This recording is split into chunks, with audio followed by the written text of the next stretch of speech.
Welcome back, my dear student. In this lecture here, I'm going to start building some custom functions that are going to help us make our applications a little bit more flexible with databases. We can use other databases and just plug it in and change the code a little bit, and it will reflect in our whole application.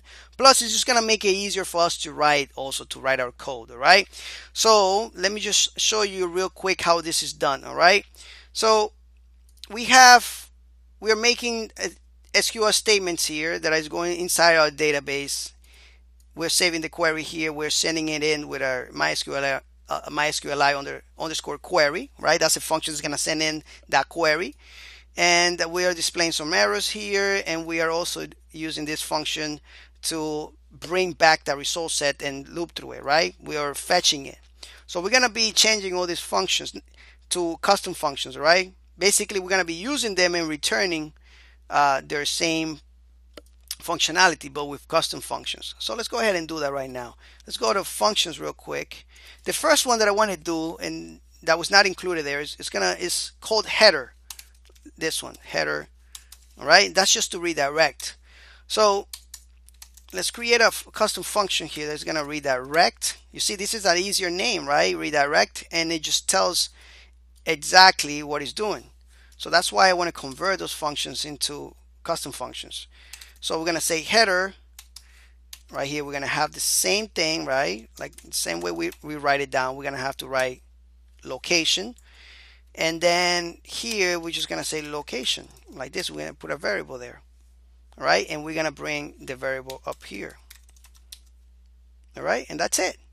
All right. So this is just going to redirect. All right. Every time we need it to. So that's all it's going to be doing. All right.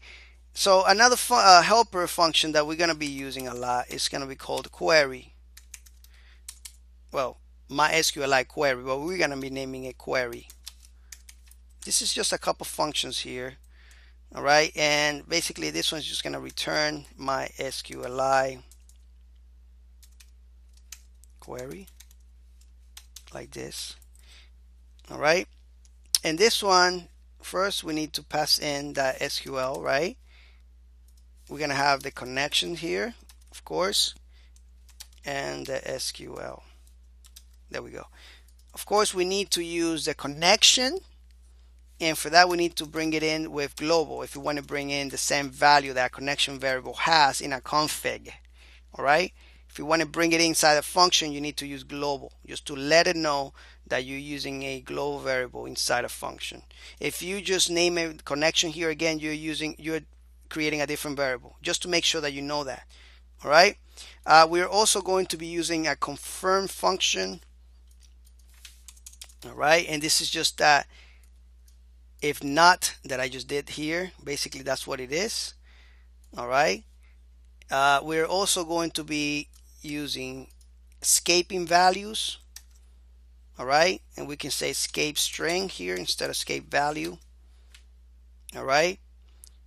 This is just going to escape a lot of stuff that are going to go inside our database to prevent SQL injections. Very, very useful. All right. And as we go along, we'll make some more helper functions. These are the major ones that we're going to be using. Another one is MySQL fetch. I'm just going to create that one. Let me just create it right here. Function. And we're going to call this fetch array. I think it's easier to pronounce it, right? And we're going to be returning the functionality. And this one here, all right, gets the result set. So this one here is we can say result right here. All right, there we go. All right, we don't need a connection here.